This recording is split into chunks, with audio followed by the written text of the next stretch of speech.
సంస్కృతి ఛానల్లో మనం ఇంతవరకు మన సంస్కృతిలో రామాయణ ధర్మం అనే విశేషాలు చెప్పుకుంటూ ఒక దగ్గర ఇదివరకు పూర్తి చేశాం. అంటే ఇక్ష్వాకు వంశరాజు పరిపాలన, అందులో దశరథుని పరిపాలన, దశరథునికి సంతానం లేకపోవడం, ఆ సంతానం నిమిత్తం యజ్ఞం చేయడం, యజ్ఞం అనంతరము పుత్రకామేష్టి యాగం చేయడం, ఆ తర్వాత రామలక్ష్మణ భరత శత్రుఘ్నులు కలగడం, ఆ తర్వాత విశ్వామిత్రుడు రామలక్ష్మణులను యజ్ఞరక్షణ నిమిత్తం తీసుకుని వెళ్ళడం, మధ్యలో అనేక కథలు గాథలు చెప్పడం, ముఖ్యంగా సముద్రం భూమి మీదకి రావడానికి, సముద్రంలోకి గంగ వెళ్ళడానికి కారణాలు ఏమిటేమిటి అని చెప్పడం, అంటే గంగా అవతరణం కథ చెప్పడం, క్షీరసాగర మథనం గురించి చెప్పడం, కుమార సంభవం గురించి చెప్పడం, అంతేకాకుండా విశ్వామిత్ర వశిష్ఠులకు సంబంధించిన విశేషాలు చెప్పడం, అహల్యోద్ధరణం జరగడం, తర్వాత సీతారాముల కళ్యాణం జరగడం, ఇంతవరకు మనము ఇదివరకు వివరంగా చెప్పుకున్నాం. అంతేకాకుండా అయోధ్య నగరంలో ఈ నలుగురు రామలక్ష్మణ భరత శత్రుఘ్నులు, సీత, ఊర్మిళ, మాండవి, శృతకీర్తి, ఈ నలుగురు దంపతులు సుఖంగా ఉన్నటువంటి ఈ సందర్భంగా దశరథుడు యువరాజ పట్టాభిషేకం చేయాలని భావించడం, ఇవన్నీ కూడా మనము సామాజిక జీవనానికి అన్వయించుకుంటూ వచ్చాం. అంతేకాకుండా ఆనాటి ఆ కాలంలో ఉన్నటువంటి ఆ అంశాలను ఇవాళ మన సమాజంలో ఎట్లాగా అన్వయించుకోవచ్చు అని, ఇవాళటి ధర్మం ఏమిటిది, త్రేతాయుగం నాటి ధర్మము ఇవాళ ఎలా వర్తిస్తుంది, ఇవాళ మన జీవితంలో వ్యష్టిగా, కుటుంబంగా, సమాజంగా, దేశంలో, విశ్వంలో వాటిని ఏ విధంగా మనం వర్తింపజేసుకుంటాము అనేటటువంటి విషయాలు కూడా ప్రస్తావించుకుంటూ వచ్చాం. శ్రీరామ పట్టాభిషేకానికి ప్రజలందరూ అంగీకరించారు. అయితే కైకకు దుర్బోధ చేసినటువంటి మంథర విజయాన్ని సాధించింది. ఇది కూడా లోక సంరక్షణార్థమే జరిగింది అని రామాయణం ద్వారా మనకు తెలుస్తుంది.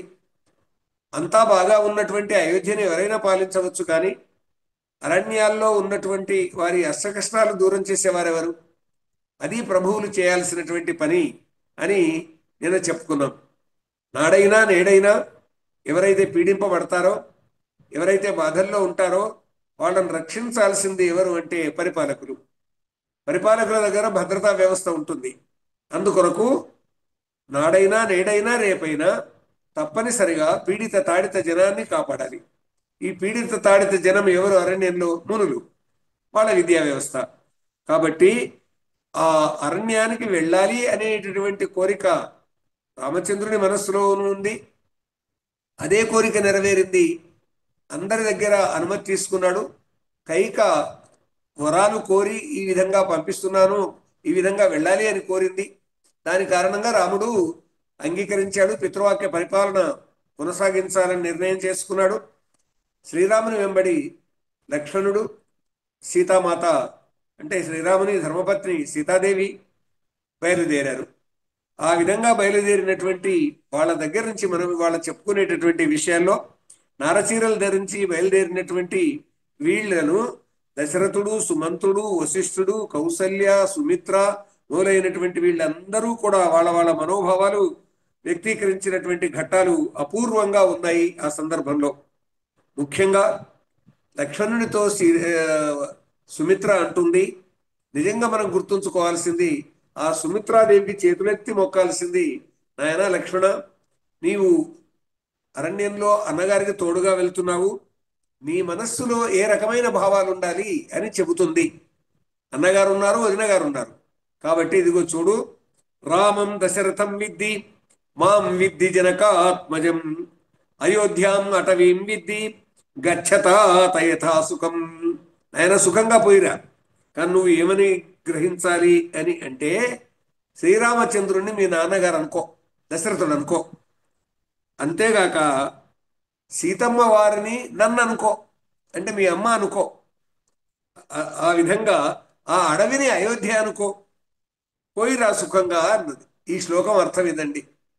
రామాయణంలో పరమాద్భుతమైనటువంటి అనేక శ్లోకాలు, వందల శ్లోకాలు ఉన్నాయి. అంటే ఇవాళ మనకు లభిస్తున్నటువంటి వాల్మీకి రామాయణంలో ఉన్నటువంటి శ్లోకాలు ఎన్ని ఏమిటి అనేటటువంటి ఒక ప్రశ్న కానీ వచ్చినట్టయితే 24,000 శ్లోకాలు మొత్తము రామాయణంలో మనకు కనిపిస్తున్నటువంటివి. కాబట్టి దాంట్లో ఇలాంటి శ్లోకాలు ఎన్నో ఉంటాయి కొల్లలుగా. అయితే వాసుదాసుగా కీర్తి ప్రతిష్టలు ఆర్జించి ఒంటి మిట్ట కోదండ రామస్వామి దేవాలయాన్ని నిర్మాణం చేసి అక్కడనే తాను భక్తుడై 24,000 శ్లోకాలకు 24,000 పద్యాలు రచించి ఆ శ్రీమదాంధ్ర వాల్మీకి రామాయణం అనే పేరు పెట్టి వావిలికొలను సుబ్బారావు గారు వాసుదాసునిగా అక్కడ ఆశ్రమం కూడా నిర్మాణం చేసుకున్నటువంటి మహాత్ముడు. ఆయన దీనిని ఈ విధంగా అనువదిస్తాడు. రాముడ ఎరుంగుమి దశరథుడు నిజము. రాముడే దశరథుడు ఎవరు అంటే రాముడే అనుకో.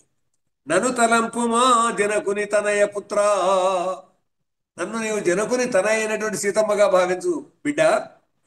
అటవియే అటవియే అయోధ్య ఎంచు నీవాత్మజుడు. అడవే అయోధ్య అని నీ మనసులో తలుచుకో. పోయి రమ్ము యథా సుఖముగా సుఖముగను తండ్రి. దీన్ని యథాతథానువాదం అంటారండి. ఎంత చక్కటి అనువాదము వాసుదాసు గారు. కాబట్టి ఇక్కడ మనం గుర్తించాల్సింది యుగధర్మం. ఇవాళ కూడా అన్నను తండ్రిగా భావించాలి, వదినను తల్లిగా భావించాలి. ఎక్కడ ఉన్నా అది అడవిలో ఉన్న అయోధ్యగా భావించాలి అన్నటువంటి అపూర్వమైనటువంటి ధర్మాన్ని ఆలోచించాల్సిన అవసరం ఉంది. సరే, వీళ్ళు బయలుదేరితే అరణ్యం వరకు ప్రజలు వచ్చారు. వాళ్ళందరినీ కూడా వెనక్కు పంపడానికి ప్రయత్నాలు చేశారు. చివరికి అందరూ ప్రజలు నిద్రించిన తర్వాత అడవిలోకి వెళ్ళిపోయారు సీతారామ లక్ష్మణులు. ఆ తర్వాత ప్రజలు నిరాశపడి అయోధ్యకు వెనుకకు వచ్చారు. అడవిలో ఇక గుహుని యొక్క ఆతిథ్యం లభించింది. గుహుడు అతడు ఈ ఆటవిక జనానికి రాజు. అయినా కానీ ఈ అయోధ్య నగర ప్రభువులకు ఆయన సామంతరాజు వంటివాడు. రామచంద్రుడు గుహుణ్ణి కౌగిలించుకుంటాడు. కాబట్టి అడవిలో ఉన్న ఆటవిక జీవనం కొనసాగిస్తూ అడవిని సంరక్షిస్తూ ఆటవిక ప్రజలను కాపాడుతూ ఉన్నటువంటి గుహుణ్ణి తనతో సమానంగా భావిస్తాడు. అంతేకాదు అతని ద్వారా నదిని దాటి అవతల వైపు వెళతాడు. ఆ విధంగా సీతారామ లక్ష్మణులకు గూడు సహాయం చేస్తాడు. మొట్టమొదటి భరద్వాజుని ఆశ్రమంలో చేరుతారు. భరద్వాజుని ఆశ్రమంలో ఆ రోజు నుండి ఆశ్రమ అరణ్య విశేషాలన్నీ తెలుసుకొని తాము వచ్చిన విశేషాలు చెప్పి అరణ్యంలో ఉన్నటువంటి ఈ ఋషి మునుల యొక్క ఆశ్రమాలను చూడాలి అనేటటువంటి విధంగా అడవిలో ఆ విధంగా జీవనం గడపాలి అని అంటే చిత్రకూట వైపుగా సౌకర్యాలు ఉంటాయని భరద్వాజుడు సూచన చేస్తాడు. ఆ తర్వాత చిత్రకూటకు వెళ్తారు. చిత్రకూటలో అక్కడ కుటీర నిర్మాణం చేసుకుంటారు. వాస్తు పూజ మొదలైనటువంటివి చేస్తారు. ఆ తర్వాత అంటే అడవిలో ఉన్నా కానీ ఏ చెట్టో చేమో గుహో ఉండాలి కదండి. కాబట్టి అడవిలోకి వెళ్ళి అక్కడ పరిస్థితులు వాతావరణం అనుకూలంగా మార్చుకోవాలి అనేటటువంటిది ఇవాళ్ళైనా కానీ అలా అనుకూలంగా మార్చుకోవాలి.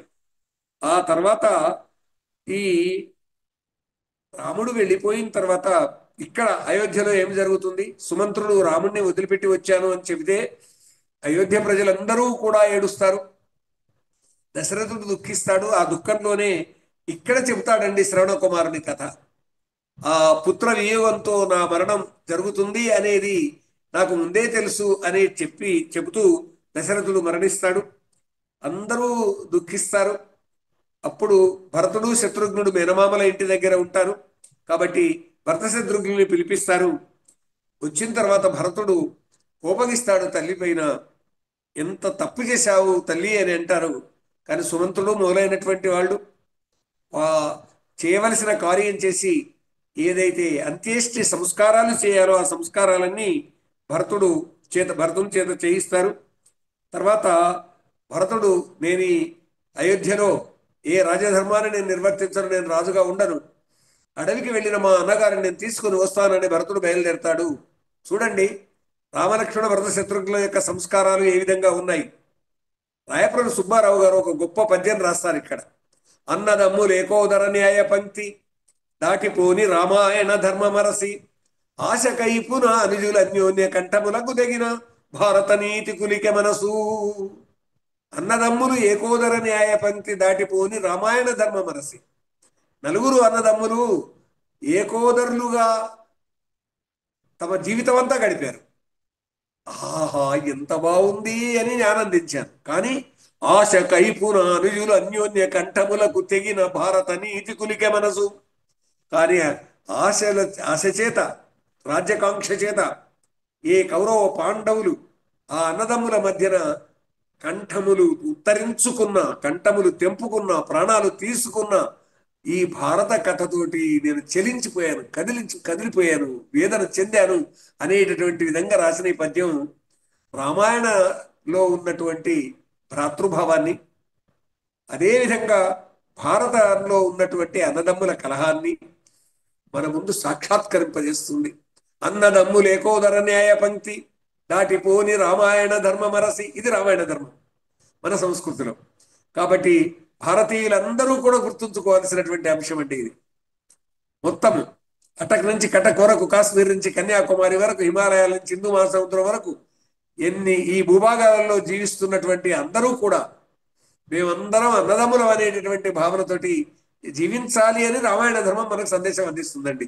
ఇది ఈ సంస్కృతిలో ఉన్నటువంటి గొప్పతనం. అది ఎక్కడెక్కడ ఆయువు పట్టులైనటువంటి కొన్ని అంశాలు ఉంటాయో అవి ఈ కాలానికి అందించేటటువంటి సందేశం. అది రామాయణ ధర్మం, అది భారతీయ ధర్మం. నిన్న, నేడు, రేపు శాశ్వత కాలాల పాటు నిలిచేటటువంటి ఇలాంటి ధార్మిక అంశాలు మనకు రామాయణంలో ద్వారా అందుతాయండి. కాబట్టి ఇక ఎట్లాగైతేనేమి ఈ అరణ్యంలో ఉన్నటువంటి వీరు ఆ అరణ్యంలో ఇంకా లోనికి పోవాల్సినటువంటి అవసరం ఉంది. ఇక్కడ అయోధ్యలో దశరథుడు చనిపోయాడు. చనిపోయినటువంటి ఆ వార్త అంటే అంత్యేష్టి అన్ని కర్మకాండ పూర్తి చేసిన తర్వాత నేను మా అన్నగారు తీసుకుని వస్తానని భరతుడు బయలుదేరాడండి. అలా వస్తున్నటువంటి భరతుడిని దూరం నుండి లక్ష్మణుడు చూసి ఇక్కడికి కూడా యుద్ధానికి భరతుడు వస్తున్నాడా అన్నట్టుగా భావిస్తే భరతుని యొక్క గొప్పతనం ఏమిటిదో, అతని భ్రాతృభావన ఎట్లాంటిదో, లేదా సోదర ప్రేమ ఎట్లాంటిదో రాముడు చెప్పి లక్ష్మణుడిని శాంతింపజేస్తాడండి. కాబట్టి లక్ష్మణుడు ఒక అలాంటి పాత్ర అలా సృష్టించడం అనేటటువంటిది జరిగినటువంటిది వాల్మీకి తాను తెలుసుకున్నది, కరుణార చూసినటువంటి అంశాలు కాబట్టి అలా చిత్రించాడు. ఆ తర్వాత భరతుడు వస్తాడు. భరతుని వెంబడి తల్లులందరూ వస్తారండి. ముగ్గురు తల్లులు వస్తారు. వాళ్ళందరికీ రాముడు నమస్కరిస్తాడు. భరతునికి రాజధర్మాలు చెప్తాడండి. ఇక్కడ మనం గుర్తుంచుకోవాలి, శ్రీకృష్ణ పరమాత్మ చెప్పినటువంటి శ్రీ భగవాన్ ఉవాచ అంటూ భగవద్గీతలో ఏ విధంగానైతే 700 పైచిలకు శ్లోకాల ద్వారా అది భగవద్గీత అని అంటామో లేదా కృష్ణగీత అంటామా, ఏ పేరుతో అయినా పిలవండి, ఎక్కడెక్కడ రాజధర్మాలకు సంబంధించి, సామాజిక ధర్మాలకు సంబంధించినటువంటి విషయాలు శ్రీరామచంద్రుడు వాల్మీకి రామాయణంలో చెప్తాడో అవన్నింటినీ ఒక దగ్గర క్రోడీకరిస్తే రామగీత అవుతుంది. కర్మ ఏమిటిది, ధర్మం ఏమిటిది, భక్తి ఏమిటిది, సాంఖ్యం ఏమిటిది, ఆధ్యాత్మికత ఏమిటిది, జ్ఞానం ఏమిటిది అని వీటన్నింటినీ యోగాలుగా మనం భావిస్తే భగవద్గీతలో ఏ విధంగానైతే విషాద యోగము, సాంఖ్యయోగము, కర్మయోగము, విజ్ఞాన యోగము మొదలైన గుణత్రయ విభాగ యోగము, పురుషోత్తమ ప్రాప్తి యోగము, భక్తి యోగము, చివరిలో మోక్ష సన్యాస యోగము అనేటటువంటి విధంగా విభజించుకొని అధ్యయనం, అనుశీలనం, పరిశీలనం, పరిశోధనం, అనుభూతి పొందడానికి వీలుంటుందో, ధర్మాన్ని గురించి తెలుసుకోవడానికి వీలుంటుందో రాముడు ఎక్కడెక్కడైతే ఇలాగా చెప్పాడు. ఇక్కడ భరతుని చెప్పిన రాయధర్మాలు దాదాపు 100 శ్లోకాలకు పైచిలుగా వినిపించేటటువంటి రాజధర్మాలు ఉంటాయి. ఇక్కడ నీవు అయోధ్యకు వెళ్ళు, రాజ్యాన్ని పరిపాలించు, ప్రజల్ని సుభిక్షంగా ఉండేట్టుగా చూడు అని చెప్పినవన్నీ కూడా ఈ కాలానికి వర్తిస్తాయండి. ఒక రాజుగా ఏ విధంగా పరిపాలన చేయాలనే అంశాలన్నీ కూడా ప్రత్యేకంగా అధ్యయనం చేస్తే 1 సంవత్సరం పాటు చెప్పుకునే విషయాలు రామగీత పేరిట చెప్పుకునేటటువంటి అంశాలు మనకు రామాయణంలో లభిస్తాయండి. రాముడు ఆ విధంగా రాయధర్మాలు చెప్తాడు. దానితో భరతుడు బయలుదేరతాడు. ఈ సందర్భంలోనే అక్కడ ఉన్నటువంటి మునులతో భరతుడు రామపాదుకలు తీసుకొని బయలుదేరతాడు.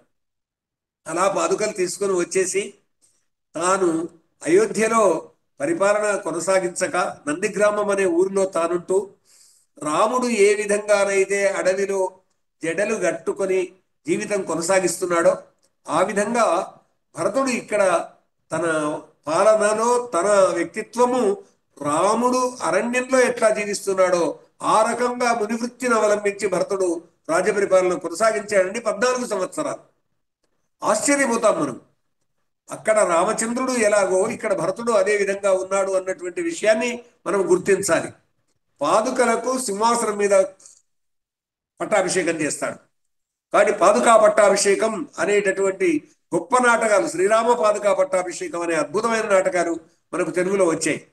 కాబట్టి పా కొందరు హేళన చేస్తూ సింహాసనం ఎక్కిన పాదుకలు అని, అంటే ఇక్కడ అది ఏదో అన్యాయం జరిగింది అని వ్యతిరేకించేటటువంటి వాళ్ళు అనొచ్చుగాక, కానీ శిరస్త్రాణమైన సింహాసనం మీద ఉండొచ్చుగాక, పాదుకలకు కూడా అర్హత ఉన్నది సింహాసనం అధిరోహించడానికి.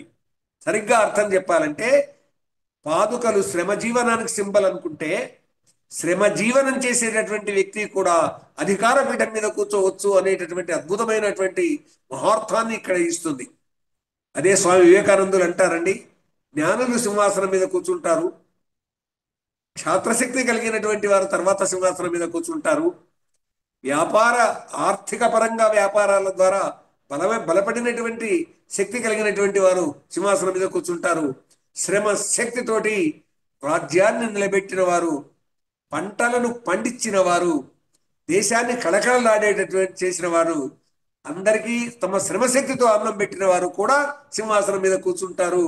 ఇది చరిత్ర అంటారండి. సరిగ్గా భరతుని పాదుకల పట్టాభిషేకాన్ని ఈ విధంగా మనం ఇది రామాయణ ధర్మం మనకు చెబుతున్నది అని చెప్పుకోవడానికి స్వామి వివేకానందుల వారు అలా వ్యాఖ్యానిస్తారు. సరే, ఎట్లాగైతేనేమి ఇక్కడ అరణ్యంలో సీతమ్మ వారు రామచంద్రుడు ఆ చిత్రకూట నుంచి బయలుదేరుతారు. అత్రి అనసూయల ఆశ్రమానికి వెళ్తారు.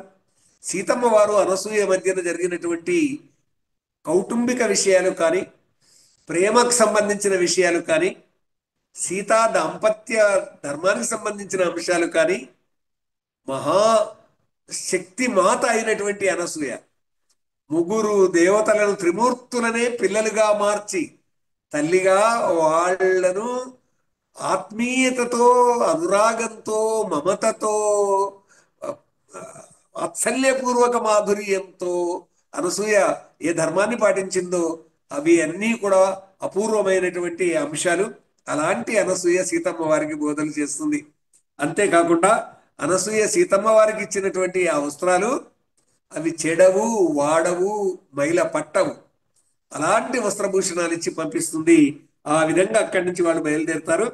సీతానుసూయల యొక్క వ్యక్తిత్వాలు వాళ్ళ మధ్యలో ఉన్నటువంటివి అపూర్వమైనటువంటి విషయాలు.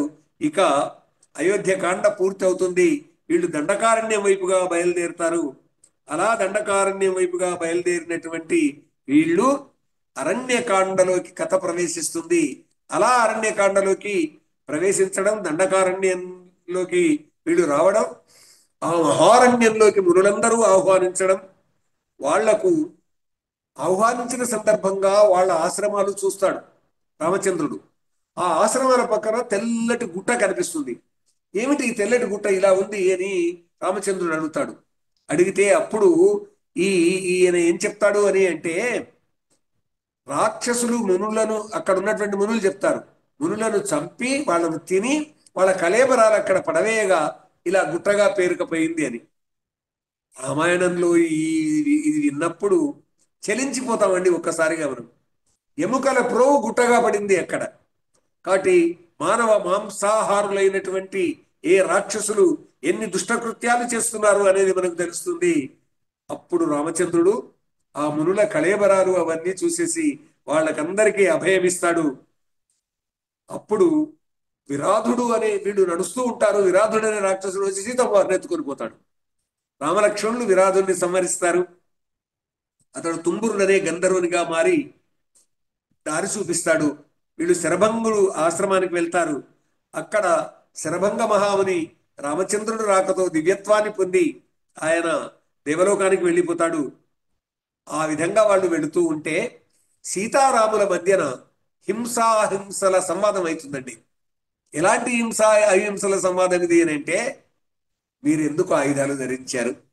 ఈ బాణాలు మీరు భుజాన ధరించి మూపున అమ్ముల పొది పెట్టుకొని వెళుతూ ఉంటే ఈ ఆయుధాలు చేతిలో ఉన్నటువంటి కారణంగా అవతలి వారి కోపం వస్తుంది. కాబట్టి మునివృత్తిలో ఉన్నారు కాబట్టి ఆయుధాలు వదిలేయండి, ఎవరిని ఏమీ అనకండి, ఒక దగ్గర ఉండి ఊ, తపస్సు చేసుకుంటా ఉంటే సరిపోతుంది అరణ్యంలో అంటే. అరణ్యానికి మనం వచ్చింది ఈ విధమైన అరచీరలు కట్టుకొని ఉన్నా కానీ భరతుడు రాజుగా ఉన్నాడు. ఆ రాజధర్మాన్ని మనం ఇక్కడ ఇక్కడ పాలించాలి. అందుకొరకు హింసాహింసల విషయం కాదిది అనేటటువంటి చర్చ జరిగినటువంటి సందర్భంగా అపూర్వమైనటువంటి విషయం వస్తుంది. సీతమ్మ వారు అంటారు, ఆయుధాలు ఎందుకు వదిలేయమంటున్నానంటే, పూర్వకాలంలో ఇంద్రుడు ఒకసారి తన దగ్గర ఉన్నటువంటి కత్తిని జాగ్రత్తగా మీ దగ్గర ఉంచుకోండి, నేను మళ్ళొచ్చి తీసుకుంటానని ఒక మునిపుంగ ఉరికిచ్చిపోయాడు. ఆ మునిగారు తన దగ్గర కత్తి పెట్టుకొని ఉన్నాడు. ఆ సందర్భంలో అతని మీదకి ఏదో పురుగు వస్తుంటే కత్తితోటి చంపాడు. ఆ కత్తి చేతిలో పట్టుకొని పువ్వులు కోయడం మొదలెట్టాడు, ఫలాలు కోయడం మొదలెట్టాడు. తన మీదకి ఏదన్నా అవి ఇవి పురుగులు అవి వస్తుంటే కత్తితో చంపడం మొదలెట్టాడు. తపస్సు చేసుకునేటటువంటి వ్యక్తి తన చేతిలో అంత తపస్సు చేసుకునేటటువంటి కాలంలో కత్తి లేనప్పుడు బాగున్నాడు, ఎవరిని హింసించలేదు. కానీ కత్తి చేతిలో ఉన్నప్పుడు హింసాత్మకుడు అయిపోయినాడు. కాబట్టి మీ చేతిలో బాణాలు ఉన్నాయి కాబట్టి మీరు కూడా హింస చేస్తారో ఏమని అవతల వాళ్ళు భయపడతారు. అందువల్ల ఈ విధంగా ఈ సంవాదం మనం వింటే ఒక్కసారిగా హింస అహింస అనేటటువంటిది ఆయుధాలు చేతిలో ఉంటే మాత్రమే హింస చేస్తారా?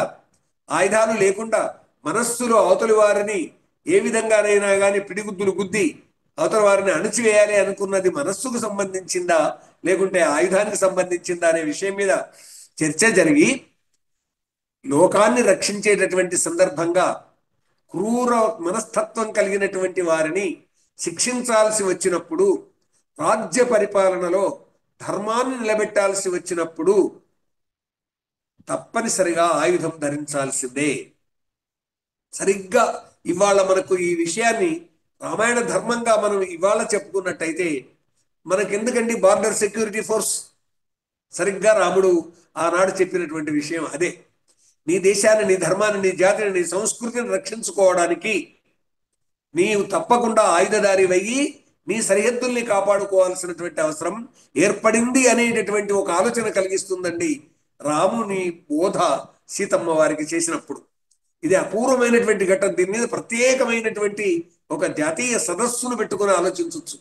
కాబట్టి ఆ విధంగా జరిగినటువంటి దీంట్లో మనం ఒక్కసారి కర్ణశ్రీ గారి పద్యము, నేను హింస చేయను అని అర్జునుడు అన్నాడన్నటువంటి భావనతోటి, హింసయునర్పనంటివి సరే మేము హింసల పాలనర్చు విధ్వంసక శక్తులందు దయదాల్చున ధార్మిక హింస కాదు, మా కంసుని జంపి లోకముల కష్టము దీర్పను చెల్లునే అశృంమాంసములు ఎండ తిండికై మాడుట రాచకులము వారికి.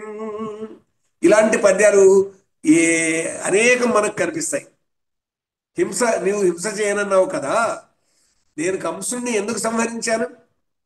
హింసతోటి ప్రజానీకాన్ని బాధ పెడుతున్నటువంటి వాడు కాబట్టి కంసుని నేను సంహరించాను.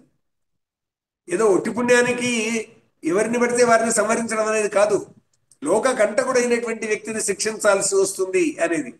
కట్టిడి వైరి రాచతల కాయలు గొట్టక గాండివమ్ముతో పిట్టలు కొట్టుకుందువో, ఎందుకు గాండివాన్ని నేను ధరించాలి? కురుక్షేత్ర మహాసంగ్రామం, హింసలకు సంబంధించిన ఆలోచనలు పరమాద్భుతంగా విజయశ్రీ గ్రంథంలో కర్ణశ్రీ గారు చెప్తారండి. కాబట్టి ఇవన్నీ మనం దృష్టిలో పెట్టుకున్నప్పుడు సీతారాముల మధ్యన జరిగిన హింసావాదము క్షాత్ర ధర్మ వివరణం అక్కడ జరుగుతుంది. అది ప్రత్యేకంగా అధ్యయనం చేయాల్సింది. ఆ తర్వాత వీళ్ళు చిత్రకూట నుంచి బయలుదేరి సుతక్షాశ్రమానికి వెళ్ళి అక్కడ దగ్గరగా ఉన్నటువంటి, ఆ తర్వాత అక్కడి నుంచి అగస్త్యాశ్రమానికి వెళ్ళి అగస్త్య భ్రాత విషయాన్ని కూడా కథగా తెలుసుకొని ఆ తర్వాత బయలుదేరుతుంటే జటాయువు పరిచయం అవుతుందండి. ఏ జటాయువు, ఏ సంపాతి, వాళ్ళు అన్నదమ్ములు, అక్క చెల్లెల్లో, ఏ పేర్లైనా కానీ పక్షులు, జంట పక్షులు అవి. ఆ సంపాతి మరొక చోట ఉంటుంది, ఈ జటాయువు పరిచయం అవుతుంది. ఆ తర్వాత పంచవటిలో వీళ్ళు నివాసం చేసుకున్నప్పుడు జటాయువు అక్కడ పర్ణశాల నిర్మాణంలో సహకరిస్తుంది. అక్కడ తాను ఎప్పుడూ ఉండి వీళ్ళని రక్షించాలి అనేటటువంటి ఆలోచన కలిగి ఉంటుంది. జటాయువు దశరథునికి మిత్రుడు కాబట్టి సీతమ్మ వారిని నిరంతరం కాపాడే ఒక ధర్మాన్ని స్వీకరించింది పక్షి. ధర్మ మార్గంలో నడిచేటటువంటి వారికి పశుపక్షాదులు కూడా సహాయం చేస్తాయనడానికి ఇక్కడ ఈ పంచమిటిలో ఉండగానే జరిగిందండి శూర్పణఖ వృత్తాంతం. శూర్పణఖ వచ్చింది. ఆమె ఈ సీతారాములను చూసింది, లక్ష్మణుని చూసింది, రాముణ్ణి మోహించింది. ఈ రాముని దగ్గరికి వచ్చి తన విషయాన్ని చెప్పుకుంది. తర్వాత నాకు భార్య ఉన్నది, మా తమ్ముడు ఉన్నాడు అన్నాడు రామచంద్రుడు. అంతే. అప్పుడు లక్ష్మణుని దగ్గరికి వెళ్ళింది. ఆ లక్ష్మణుడు ఈ శూర్పణఖ ఆ విధంగా ప్రవర్తించడం సరైంది కాదు అని చెప్పేసి తన చేతి ఉన్న ఖడ్గంతో ఆమె ముక్కు చెవులు కోశాడు. ఇక్కడ రంగనాథ రామాయణకర్త ఎంత బాగా సరసంగా చెప్పాడు ఇది హింస అనేది. అయినా కానీ ఏ సీమ సరసము ఇది అనతడు అని ముక్కో చెవిలో పట్టుకుంటే ఇది ఏ సీమ సరసం అందంట శూర్పణఖ. మా సీమ సరసము మగువరో అంటూ అని ఆమెను బాధించాడు. అంటే గుణపాఠం నేర్పాడు. అలా ఏడుస్తూ వెళ్ళినటువంటి ఆ శూర్పణఖకు తోడుగా కరదూషణ త్రిశరులు అనేటటువంటి రాక్షసులు 14,000 సైన్యంతో రామచంద్రుడి పైకి వస్తారు. రామచంద్రుడు సీతమ్మ వారి రక్షణకు లక్ష్మణుణ్ణి పెట్టి ఈ కరదూషణ త్రిశూరుల సైన్యాన్ని, ఈ ముగ్గురు అన్నదమ్ములనందరినీ కూడా సంహరించేస్తాడు. వీడు మరణించిన తర్వాత శూర్పణఖ ఏడుస్తూ వెళ్ళేసి లంకకు వెళ్తుంది. ఈ రావణునికి సీత సౌందర్యం చెప్తుంది. సీతను అపహరించుకో, తీసుకునిరా. ఆ వనంలో ఉన్నటువంటి సీత మహాసౌందర్యవతి. త్రిలోకాల్లో ఆమెను మించినటువంటి సౌందర్యం ఉన్నటువంటి వాళ్ళు లేరు అనే భావన రావణాసురుని కలిగిస్తుంది. రావణాసురుడు వచ్చేసి ఇక తన మనసులోకి ఈ సీతమ్మ వారి రూపాన్ని తెచ్చుకుంటాడు. వచ్చి మారీచుడని తనకు మంత్రిగా ఒకప్పుడు పనిచేసినటువంటి వాడు, యజ్ఞ రక్షణ సందర్భంగా రామలక్ష్మణుల యొక్క బాణాల దెబ్బకు తట్టుకోలేక పారిపోయినటువంటి వాడు సప్తసముద్రాలకు అవతలికి. అలాంటి మారీచుని దగ్గరికి వచ్చి నీవు లేడీగా రమ్మని అంటాడు. కానీ ఒప్పుకోడు మారీచుడు మొదట. పైగా ఏమంటాడు అంటే సత్యమేవ ఈశ్వరో లోకే సత్యే ధర్మ ప్రతిష్ఠిత సత్యమూలాది సర్వాణి సత్యాన్నాస్తి పరంపదం అంటాడు. సత్య మార్గంలో నడవాలి, ధర్మ మార్గంలో నడవాలి. రాముడు అలాంటి ధర్మ మార్గంలో నడిచేవాడు. రామో విగ్రహవాన్ ధర్మ సాధు సత్య పరాక్రమ రాజా సర్వస్య లోకస్య దేవానాం మగవానివా అని అంటాడండి. రాముడు ధర్మ విగ్రహమూర్తి, సాధు సత్య పరాక్రమము కలిగినటువంటి వాడు. ఈ ప్రపంచానికి అతడు రాజు. దేవతలలో రాజు అయినటువంటి దేవేంద్రునితో సమానుడు రామచంద్రుడు. కాబట్టి నీవు తప్పు చేయొద్దు అంటే నేను చంపేస్తా అంటాడు. దానితోటి ఇతని చేతిలో చనిపోయేదేంటని మాయలేడిగా మారిపోతాడు. ఇక ఎలాగూ రావణాసురుడు సంహారం జరగవలసి ఉన్నది కాబట్టి కథ ఇలా జరిగింది. రావణాసురుడు మునివేషంలో వస్తాడు. రాముడు ఈ మాయలేడి వైపు వెళ్ళిపోతాడు. ఆ మాయలేడి మీద బాణం ప్రయోగించినప్పుడు మారీచుడు చనిపోతూ హా లక్ష్మణ హా సీత అని అరుస్తాడు. అప్పుడు అలా అరిచి రాముని గొంతులాగా వినిపిస్తుంది. దానితో సీతమ్మ వారు లక్ష్మణుణ్ణి వెళ్ళిరమ్మంటుంది. రామచంద్రునికి ఏమి కాదు తల్లి అని చెప్తాడు. కానీ సీత నిందావాక్యాలు పలుకుతుంది. దానితో లక్ష్మణుడు రామచంద్రుడిని వెతుకుతూ వెళుతాడు. ఈ సందర్భంలో సీతాపహరణం జరుగుతుందండి. కాబట్టి ఇక్కడ మనం గుర్తుంచుకోవాల్సినటువంటి అంశం ఉంది. లోకంలో దుర్మార్గులు ఉంటారు. ఆ దుర్మార్గులు కాముకులై ఉన్నటువంటి సందర్భంగా స్త్రీలకు అపకారం చేస్తారు. కాబట్టి ఎవరైనా తమను తాము రక్షించుకునేటటువంటి విధంగా ఉండాల్సిందే. తమ అక్కలని, చెల్లెలని, తల్లులను రక్షించేటటువంటి వ్యవస్థను కుటుంబంలో నిర్మాణం చేసుకోవాల్సిందే. ఎందుకంటే రావణాసురుడి వంటి దుర్మార్గులు ఉంటారు కాబట్టి అనేది ఇక్కడ రామాయణ ధర్మం మనకు చెబుతూ ఉన్నది. కాబట్టి మునివేషంలో వచ్చి సీతాపహరణం చేస్తాడు. ఆ సందర్భంలో పశువైనా పక్షి అయినా కానీ ధర్మమూర్తులకు సహకరిస్తుందనడానికి ఇక్కడ జటాయువు వచ్చి రావణాసురుణ్ణి నిలదీస్తుంది. రావణాసురునితో పోరాడుతుంది. తన గోళ్లతోటి రావణాసురుని రక్కుతుంది. కానీ రావణాసురుని ఖడ్గానికి రెక్కలు కింద పడిపోతుంది.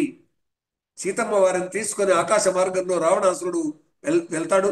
అలా వెళ్ళేటటువంటి సందర్భంగా ఋష్యమూక పర్వతంపై నుంచి ఈ రథం వెళుతూ ఉంటుంది. ఆ ఋష్యమూక పర్వతం మీద కనిపించినటువంటి కొంతమందిని చూసి, అంటే నిజంగానే అక్కడ సుగ్రీవుడు, ఈ మిగతా వాళ్ళందరూ కూడా అక్కడ ఉంటారు, ఆంజనేయుడు మొదలైనటువంటి వారు. ఆ సందర్భంలో ఆమె తన ఆభరణాలను మూటగట్టి వాళ్ళ ముందు పడవేస్తుంది. అంటే వెళుతూ వెళుతూ ఎంతో ఉపాయంగా వ్యవహరించింది సీతమ్మ వారు. ఆ విధంగా ఆభరణాలు అంటే ఆపదలో ఉన్నటువంటి సందర్భంలో కూడా ఏదైనా యుక్తిగా శక్తి మనకు కావాలి, కానీ శక్తితో పాటుగా యుక్తి కూడా కావాలన్నది ఇక్కడ రామాయణ ధర్మం మనం గుర్తించాల్సినటువంటి అవసరం ఉంది.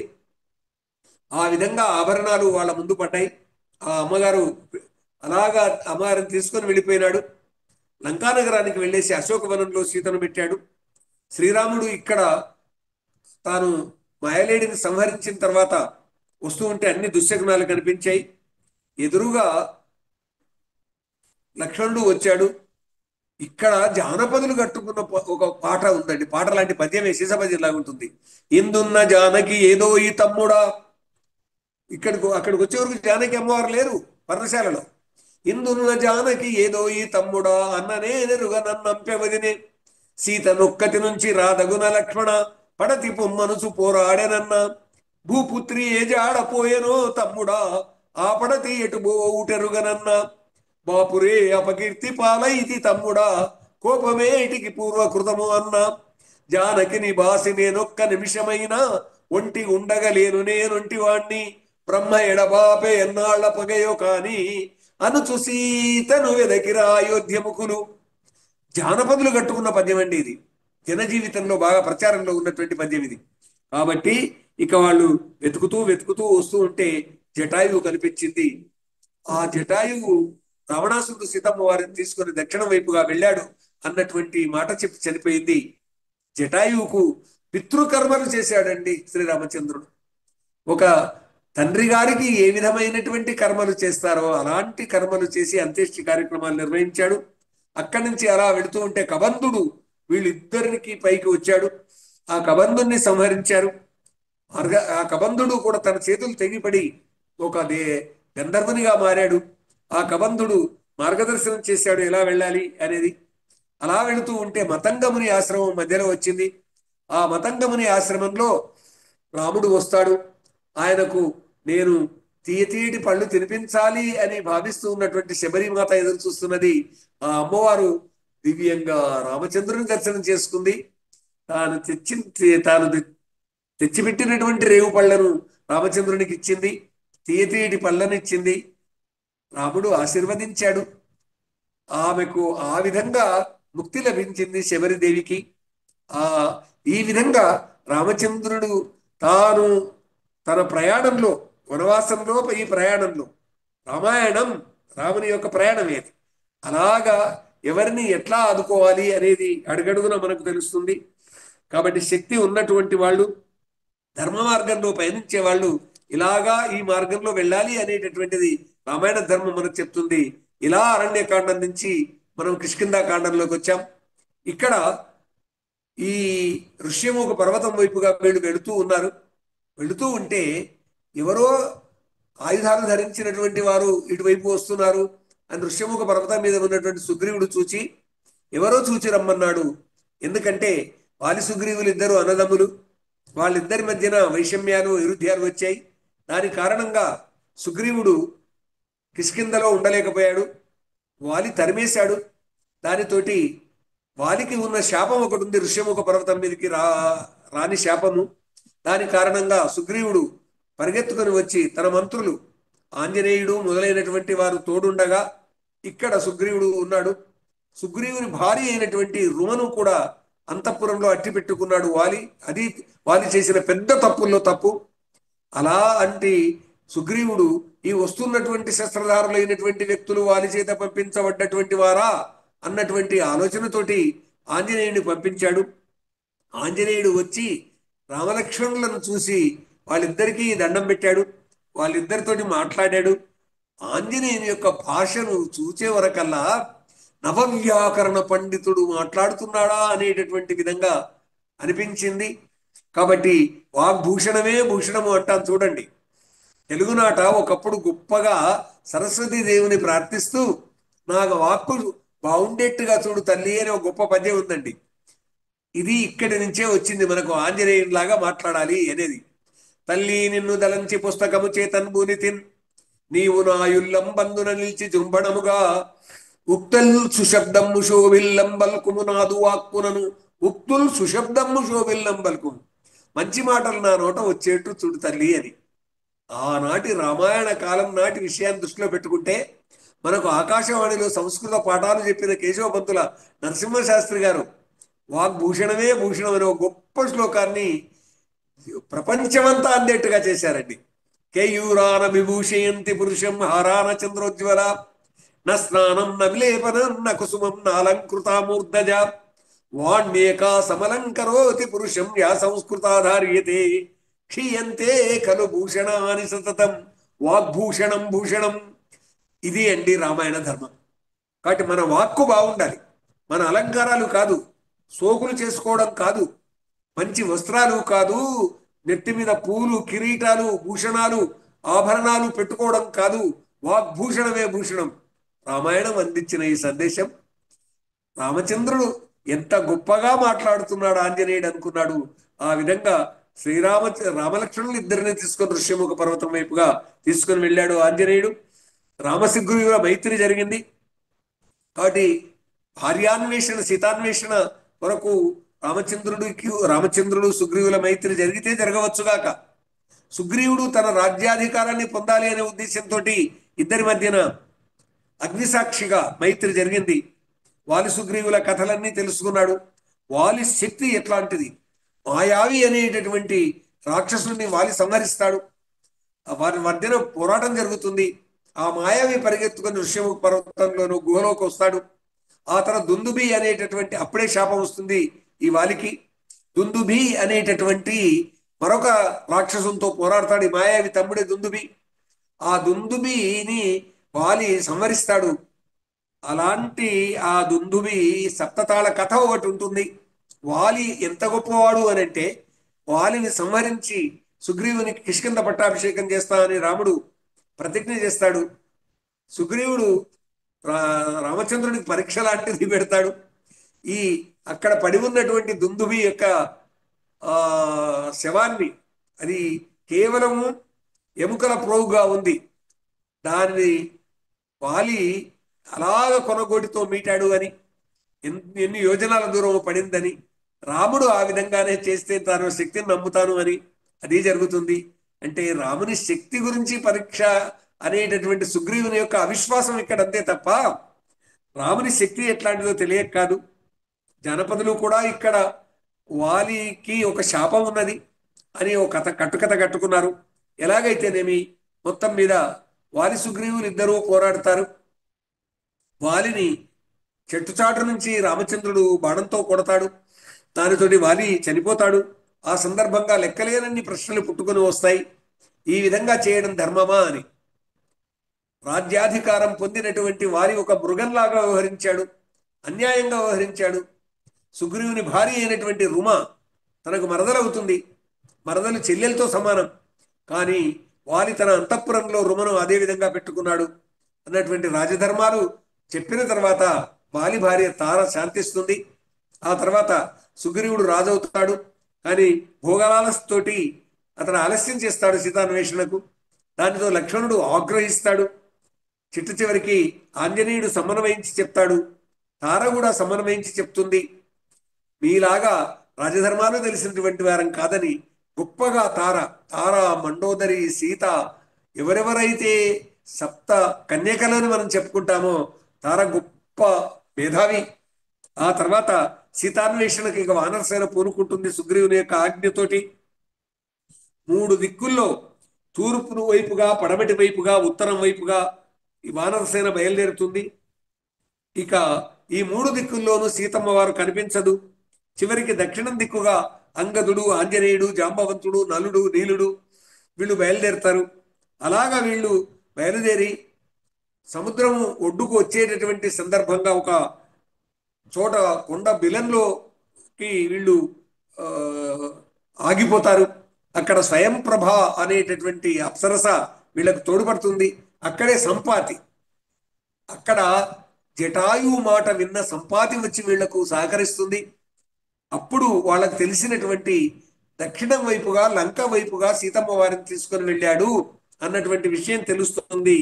ఇక వీళ్ళు మహేంద్రగిరి పర్వతం దగ్గర, అంటే సముద్రం ఉంది, అవతల వేరు సముద్రంలో లంక ఉంది, అక్కడికి వెళ్ళాలి. ఆ సందర్భంలో వీళ్ళందరూ మహేంద్రగిరి పర్వతం మీద కూర్చొని ఆలోచిస్తారు. ఇక్కడ ఈ ఆలోచన ఎందుకొరకు అని అంటే ఎవరు వెళ్ళగలరు, ఇదండి. కాబట్టి ఏదైనా ఒక మహాకార్యానికి పూనుకున్నటువంటి సందర్భంగా అందరూ కలిసి ఆలోచించడం నాడు నేడు రేపైనా ఇది రామాయణ ధర్మం. ఇవాళ కూడా తమ శక్తి మేరకు పూనుకోవాల్సిందే అని ఆలోచన వచ్చింది. ఒక్కొక్కరు అన్నారు నేను పోగలను, మళ్ళీ వస్తానో లేదో. అంగదుడు అన్నాడు, జాంబవంతుడు అన్నాడు నేను పెద్దవాడిని అయిపోయాను, ఒకప్పుడు పోయి వచ్చేటంత శక్తి ఉన్నది అని. చివరికి వీళ్ళందరి మాటలు వింటూ ఆంజనేయుడు మాత్రం చప్పుడు కాకుండా కూర్చొని ఉన్నాడు. అప్పుడు ఆంజనేయుని ముందా కుప్పిగంతులు అనేటటువంటి మాట అప్పుడు పుట్టిందండి. జాంబవంతుడు ఆంజనేయుని యొక్క శక్తి గురించి చెప్తాడు. ఆంజనేయుని యొక్క పుట్టుకకు సంబంధించినటువంటి విషయాలు ఎంత గొప్పగా జనం చెప్పుకుంటారంటే ఇక్కడ ఆంజనేయుడికి సంబంధించి కక కక కక కక కాలాగ్నిరుద్రాయ రవరవధ్వనుల చే భువియు నిండా ధుమ ధుమ ధుమ ధుమ ధూమ్రలోచన దీప్త పెళ పెళ తరువులు పెళ్ళగిల్ల రక్త కాంతులతోడ భీకరాకారుడై పెరిగి నిలిచే జలచర తంత్రముల్ సకల తంత్రంబులు వికలముగను వేగమే నీవు పోగొట్టు వీర హనుమ భక్త రక్షణ చేయవే భద్రమూర్తి మాచ వరవాస కోటి మన్మత విలాస కేసరి పుత్ర హనుమంత కీర్తిమంత. ఎన్ని విధాలుగా ఆ ఆంజనేయ స్వామికి సంబంధించి ఎవరెవరు ఎప్పుడెప్పుడు ఎక్కడెక్కడ ఇలా ప్రశంసించారో అభినందించారో ఆ హరుని అంశ ఆంజనేయుడు. కాబట్టి ఇక్కడ అందరికీ ఆంజనేయ స్వామి యొక్క కథ తెలిసిన తర్వాత అందరూ పరమానంద భరితులవుతారు, శంకరానంద భరితులవుతారు. ఇదండి కిష్కింధ కాండంలో. ఇక ఆంజనేయుడు తాను బయలుదేరాలి. అలా బయలుదేరినటువంటి ఆంజనేయుడు సముద్రాన్ని దాటాలి. ఇక్కడి నుంచి ఇక సుందరకాండ ప్రారంభం అవుతుంది. కాబట్టి ఈ సుందరకాండలో ఆంజనేయుడు సముద్రం మీద బయలుదేరాడు. మైనాక పర్వతము ఆతిథ్యం ఇచ్చింది. సురస అనేటటువంటి దేవకన్య వచ్చి ఆంజనేయుని పరీక్షించింది. ఆ పరీక్షలో పెద్దగా నోరు తెరిచింది. ఆంజనేయుడు శరీరాన్ని పెంచాడు. దానితోటి ఇంకా పెద్దగా నోరు తెరిచింది, ఇంకా శరీరాన్ని పెంచాడు. హఠాత్తుగా తాను చిన్నగా మారిపోయి నా నోట్లోకి వచ్చిపో, అలాగైతే దారి వదిలిపెడతా అంటే ఆ నోట్లోకి దూకి మళ్ళీ బయటకు వచ్చి నోట్లోకి వచ్చాను పోతున్నాను తల్లి అంటే శక్తితో పాటు యుక్తి కూడా ఉన్నది కాబట్టి నీకు జయం కలుగుతుంది పో అని ఆ విధంగా సురస అంటుంది. ఆ విధంగా సముద్రాన్ని సాగర తరణం చేశాడు. సాగర తరణం చేయడం అంటే సంసారాన్ని తరణం చేయడం అని అంటారండి పెద్దలు. కాబట్టి ఆ విధంగా అందమైనటువంటి లంకకొచ్చాడు. అలా వచ్చినటువంటి త్రికూట పర్వతం మీదకి ఎక్కి చూశాడు. ఆ లంకా నగరంలోనికి పోవాలనుకున్నప్పుడు లంక దర్శనమిస్తుంది. లంకిణి అని మనం అంటాం చూడండి, సంస్కృతంలో మాత్రం లంకానే ఆమె పేరు. అలాంటి లంకలోనికి వెళ్తాడు. ఆ మహానగరంలో ఎక్కడని వెతకాలి. రావణాసురుడు కనిపిస్తాడు, మండోదరులు చూస్తాడు. మండోదరి రావణాసురుడు ఒక దగ్గర ఉన్నప్పుడు చూసి ఆ మండోదరిని సీత అని భ్రమిస్తాడు. కానీ నా కోతి మనస్సు ఇట్లాగా ఆలోచించింది, ఇతని సరసన ఎందుకు ఉంటుంది సీతమ్మ వారు అనుకొని అశోకవనంలో సీతమ్మ వారిని దర్శించుకుంటాడు. అంటే తాను వెతకడానికి వచ్చినటువంటి సందర్భంగా ఎంత రహస్యంగా తాను తన అన్వేషణను పూర్తి చేసి వెళ్ళాలి అనేంత జాగ్రత్తగా అతను ఆ శంష్మా వృక్షం మీద కూర్చొని ఉంటాడు. తెల్లవారుతుంది, రావణాసురుడు వస్తాడు. అనేక విషయాలుగా ఆ, అనేక విషయాలు అతను అడుగుతూ ఉంటాడు. ఇంకా ఈ నీవు గాని అంగీకరించకపోయినట్టయితే వీళ్ళందరినీ నేను నిన్ను తినమని చెప్తాను, నిన్ను కండలు కండలుగా కోసి రాక్షసులు వీళ్ళందరూ తినేస్తారు అనే విధంగా భయపెడతాడు. ఆ విధంగా భయపెట్టి వెళ్ళిపోతాడు. ఆ సందర్భంలో త్రిజట ఆ రోజు రాత్రి తనకు కలిగినటువంటి స్వప్నాన్ని గురించి చెప్తుంది. ఆ స్వప్నం అంతా దుశ్శకునులతో కూడుకున్నటువంటిది. లంకానగరం నాశనం అయిపోతుంది, రావణాసురుడు మొదలైనటువంటి వాళ్ళు సంహరింపబడతారు అన్నటువంటి సూచన మాత్రంగా ఆ కథ ఆ స్వప్నంలో ఉంటుంది. సీతాదేవికి తాను తెచ్చినటువంటి అంగుళీయకేమిస్తాడు. ఆ అమ్మవారు ఇచ్చినటువంటి పథకం తీసుకుంటాడు. సీత అమ్మవారు ఇచ్చినటువంటిది చూడమని అది తీసుకుంటాడు రామచంద్రుడికి చూపించడానికి. తనకు ఆకలి అవుతున్నది కాబట్టి అశోకవనాన్ని విధ్వంసం చేస్తాడు. జంబుమాలి అక్షయ కుమారులను ఇద్దరిని కూడా తన మీదకి వస్తే వాళ్ళని సంహరిస్తాడు. చివరికి ఇంద్రజిత్తు యొక్క బ్రహ్మాస్త్రాన్ని కట్టుబడతాడు. కట్టుబడి హనుమంతుడు ఆంజనేయ స్వామి రావణుని యొక్క కొలువు కూటానికి వెళతాడు. రావణుని దూతను సంహరించాలని రావణుడు ప్రయత్నం చేస్తాడు. కానీ అప్పుడు విభీషణుడు దూతగా వచ్చినాడు కాబట్టి అని హితబోధ చేస్తాడు. అయితే ఇతని తోకకు చిచ్చు పెట్టండి అని చెప్తారు. తోకను కాలుస్తారు. తోక చిచ్చు లంకకు చిచ్చు పెట్టి ఆంజనేయ స్వామి బయలుదేరుతాడు. ఆ విధంగా సీతమ్మ వారి యొక్క ఆశీస్సులతోటి తన తోకకు ఏ నిప్పు ద్వారా ఆ ప్రమాదం కలగకుండా చూసుకుంటాడు. ఆ అమ్మవారు యొక్క ఆశీస్సుల వల్ల ఇది జరిగిందని భావిస్తాడు. ఇక బయలుదేరుతాడు. మళ్ళీ పునర్దర్శనం చేసుకొని తాను వెళుతున్నట్టుగా చెప్తాడు.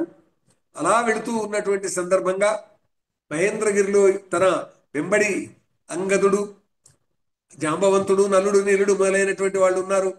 కాబట్టి తాను సీతను చూచి వచ్చినటువంటి సంగతి తెలుసుకొని అందరూ బయలుదేరి ఇక ఋష్యముఖానికి కిష్కిందకు వస్తూ ఉంటారు. శ్రీరామచంద్రుడు మాత్రం నగరంలోకి ఏమి రాలేదండి. అక్కడనే ఋష్యముఖ పర్వతం దగ్గరనే ఉంటారు. ఆంజనేయ స్వామి వస్తూ వస్తూ వీళ్ళందరూ కలిసి మధువనాన్ని విధ్వంసం చేస్తారు. ఈ సంగతి సుగ్రీవునికి తెలుస్తుంది. విధ్వంసం ఎందుకు చేశారంటే అక్కడ ఉన్న పళ్ళు, కాయలు, తేనెలు అవన్నీ కూడా తిన్నారు, చెట్లు విరుస్తూ. అది ఇది ఆనందంతో జరిగింది కావచ్చు, ఇన్నాళ్ల పాటు ఆకలితో ఉండడం కావచ్చు గాక సుగ్రీవుడు గ్రహిస్తాడు. ఆ మధువన కాపలాదారంతో చెప్తాడు అని. అంటే ఒక మహానందంలో కూడా ఇలా చేయొచ్చు అనేటటువంటిది ఉండొచ్చు గాక, సుగ్రీవుడు క్షమించొచ్చు గాక. కానీ ఎంత ఆనందంలో ఉన్నా కానీ ఒకరి వస్తువును వారి అనుమతి లేకుండా తీసుకోకూడదు అనేది కూడా ఇక్కడ మనం గ్రహించాలండి. ఆ విధంగా వచ్చి అమ్మవారిని నేను దర్శించాను అని సీతమ్మవారిని అడుగుతాడు. తల్లి, నా భుజాల మీద కూర్చుంటే నేనే తీసుకొని పోతాను అంటాడు. ఇది అన్ని రామాయణాల్లో ఉందండి ఈ విషయం. ఆ విధంగా సీతమ్మవారు కాదంటుంది. తప్పకుండా రామచంద్రుడు రావాల్సిందే, రావణ సంహారం జరగాల్సిందే అని చెబుతుంది. అమ్మవారు చెప్పిన ఈ మాటలు రామునితో చెప్తాడు. అమ్మవారు చూడామణి రామచంద్రునికి అర్పిస్తాడు. ఆ తర్వాత చూడామణి ఇచ్చినటువంటి హనుమ ఇచ్చిన చూడామణి తీసుకొని రామచంద్రుడు కళ్ళ నిండా నీళ్లు తీసుకుంటాడు. ఇదండి సుందరకాండ యొక్క చివరి ఘట్టం. ఆ తర్వాత యుద్ధకాండం ప్రారంభమవుతుంది. ఇప్పుడు సముద్ర తరణం చేయాలి. ఏ విధంగా సముద్రాన్ని దాటాలంటే సేతువు నిర్మాణం జరగాల్సిందే. కాబట్టి యుద్ధానికి పూర్వరంగంలో జరిగేటటువంటి కథ ఇదంతా కూడా.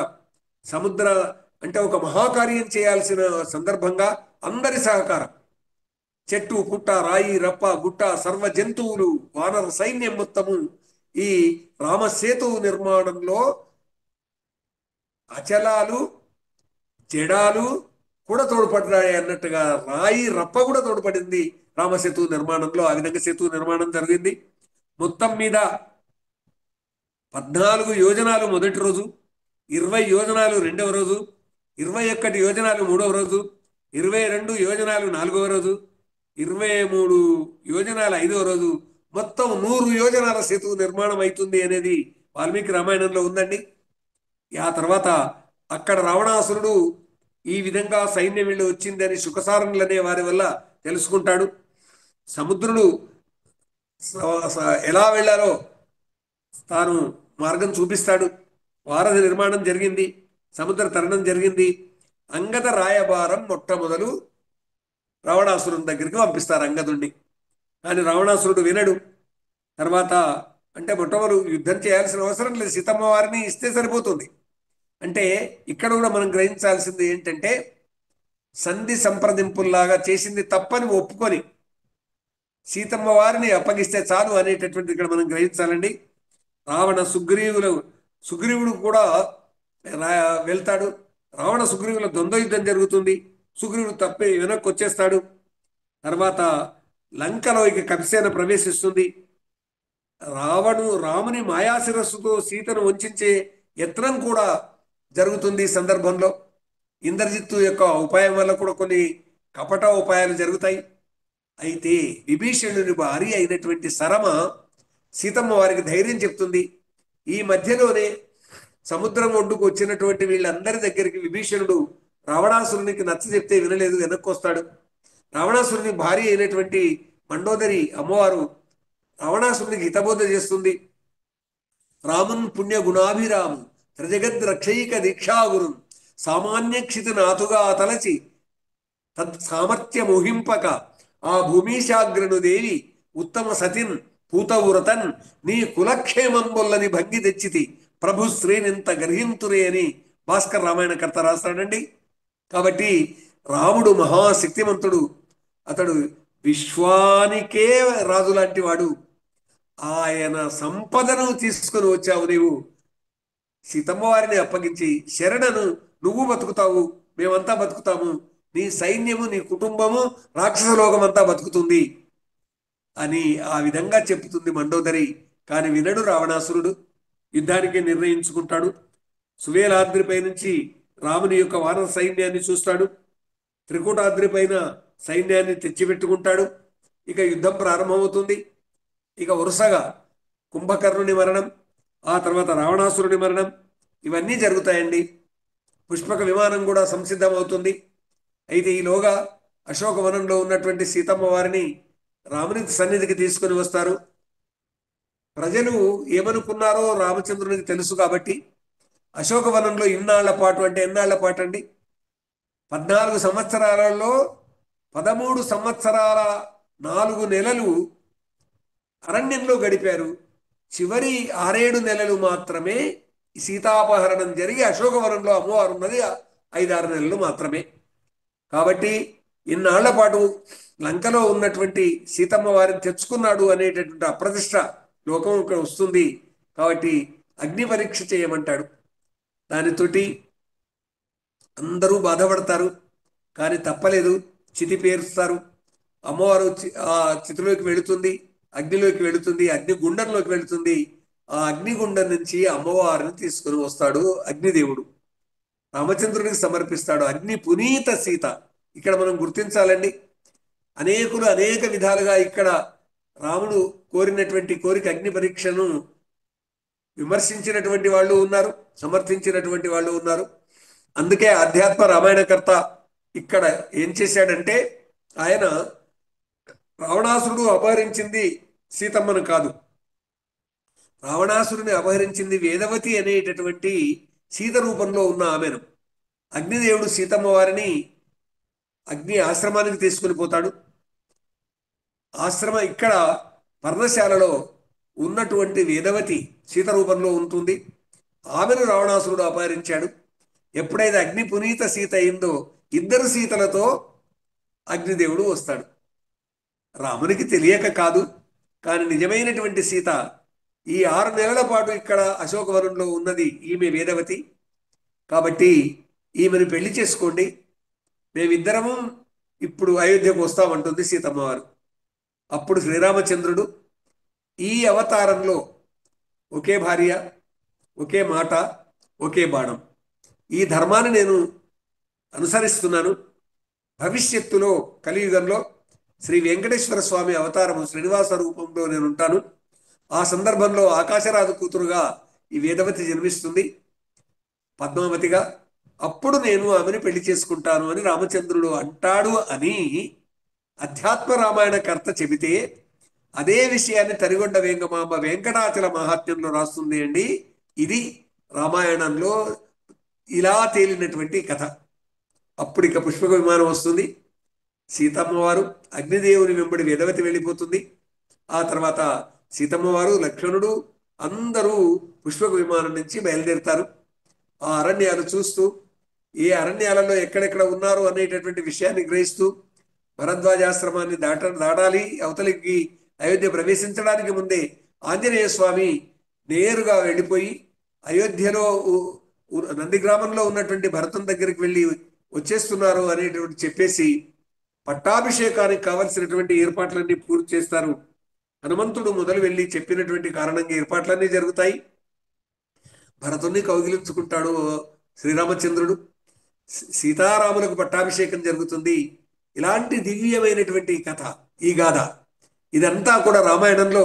ఇక రామరాజ్యం ఎలా ఉన్నది అని అంటే 3 పువ్వులు 6 కాయలుగా, 3 వానలు 6 పంటలుగా రామరాజ్యం ఉన్నది అనేటటువంటిదిగా ఈ రామాయణం చెబుతుంది మనకు. కాబట్టి శ్రీరామచంద్రుని ఈ కథంతా 24,000 శ్లోకాలు ఉన్నటువంటి కథంతా కూడా కట్టే కొట్టే తెచ్చే అనే 3 మాటల్లో మొత్తం రామాయణాన్ని జానపదులు చెప్పుకున్నారు. ఏమి గట్టే ఏమి కొట్టే ఏమి తెచ్చే అని అంటే వారధి గట్టే, రావణుని కొట్టే, సీతమ్మను తెచ్చే అని చెప్పుకున్నారు. అంతేకాకుండా కోతులు పుట్టేది ఎందుకురా, కొమ్మలు విరిచేటందుకురా, కొమ్మలు విరిచేది ఎందుకురా, వారధి కట్టేటందుకురా, వారధి కట్టేది ఎందుకురా, లంక కోయేటందుకురా, లంక కోయేది ఎందుకురా, రావణు కొట్టేటందుకురా, రావణ కొట్టేది ఎందుకురా, సీతను తెచ్చేటందుకురా, సీతను తెచ్చేది ఎందుకురా, రాములకిచ్చేటందుకురా, రాములకిచ్చేది ఎందుకురా, మనలను ఏలేటందుకురా. ఆహా, రామాయణం. రామచంద్రుని లాంటి ధర్మ ప్రభువులు ఈ ప్రపంచానికి కావాలి. రామచంద్రుని లాంటి కొడుకులు కావాలి. రామచంద్రుని లాంటి భర్తలు కావాలి.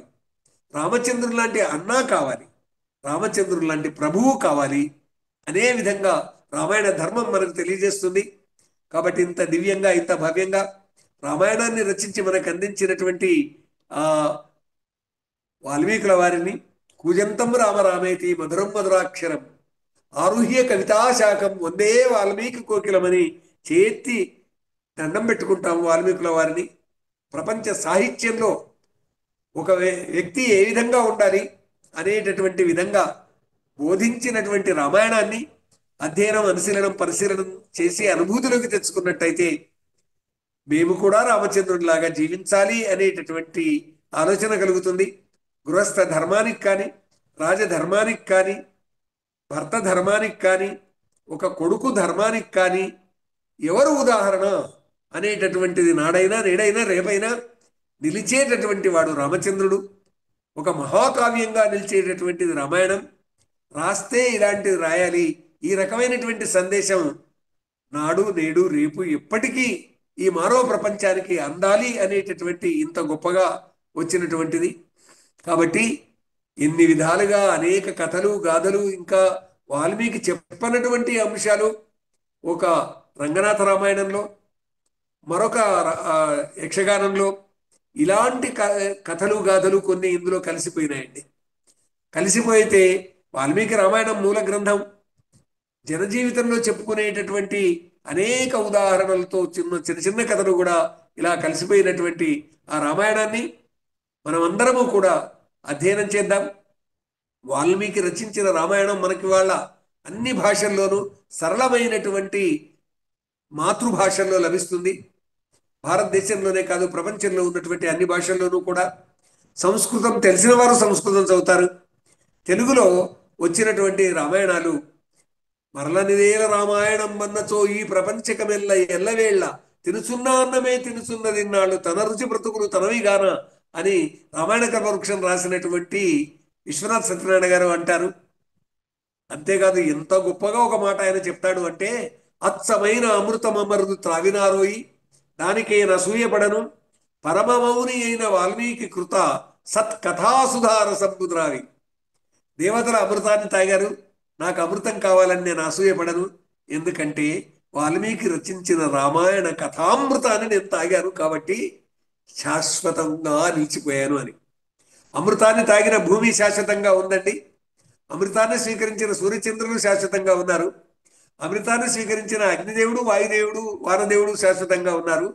కాబట్టి వీళ్ళందరూ దేవతలుగా ఇవాళటికి కూడా ఉన్నారు అంటే ఆనాడు క్షీరసాగర మథనంలో పుట్టినటువంటి అమృతాన్ని తాగారు కాబట్టి. అలాంటి రామాయణ అమృతాన్ని తాగితే తాగినటువంటి వారు రాజైనా, లేదా ఒకరికి కొడుకైనా, లేదా ఒకరికి భర్త అయినా, లేకుంటే ఒకరి కూతురైనా, ఏమైనా కానీ ఆ రామాయణామృతము శాశ్వతమైనటువంటి కీర్తిని నిలబెడుతుంది. శాశ్వతమైనటువంటి సత్య, నీతి, ధర్మ పాలనలో మీరు అడుగు వేసి నడవండి అనేటటువంటి విధంగా చెప్తుంది. కాబట్టి రామాయణ ధర్మం శాశ్వతం. శాశ్వతమైనటువంటి ఆ రామాయణ ధర్మాన్ని అడుగడుగునా తెలుసుకోవడానికి ప్రయత్నం చేద్దాం. ఈ విధంగా సంగ్రహంగా రామాయణ ధర్మం ఇలాంటిది మన సంస్కృతిలో అని చెప్పడానికి నాకు అవకాశం కల్పించినటువంటి సంస్కృతి ఛానల్ వారికి నేను ధన్యవాదాలు చెప్తూ, శ్రీరామ రామ రామేతి అనేటటువంటి విధంగా ఆ శ్లోకాన్ని స్మరించుకుంటూ రాముని చంద్రుడికి నమస్కరిస్తూ, రామరామయన్న రారాదు పాపంబు, రామరామయన్న రాదు భయము, రామరామయన్న రారాదు మృత్యువు, రామనామం అమృతమయం అగును అనేటటువంటి విధంగా చెప్పుకుంటూ నాకు ఈ అవకాశం కల్పించిన సంస్కృతి ఛానల్ వారికి ధన్యవాదాలు చెప్తూ సెలవు. నమస్కారం.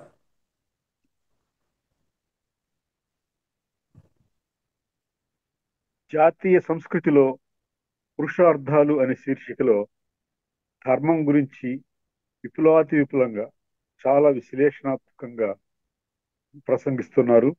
అందులో రామాయణ ధర్మం ఎట్లా ఉంటుంది అనే దాని మీద చాలా ఆమ్, లోతుగా మరి సునిశ్చితంగా పరిశీలించి మరి మనకు వివరించారు ఆచార్య కశిరెడ్డి వెంకటరెడ్డి గారు. వారికి ధన్యవాదాలు.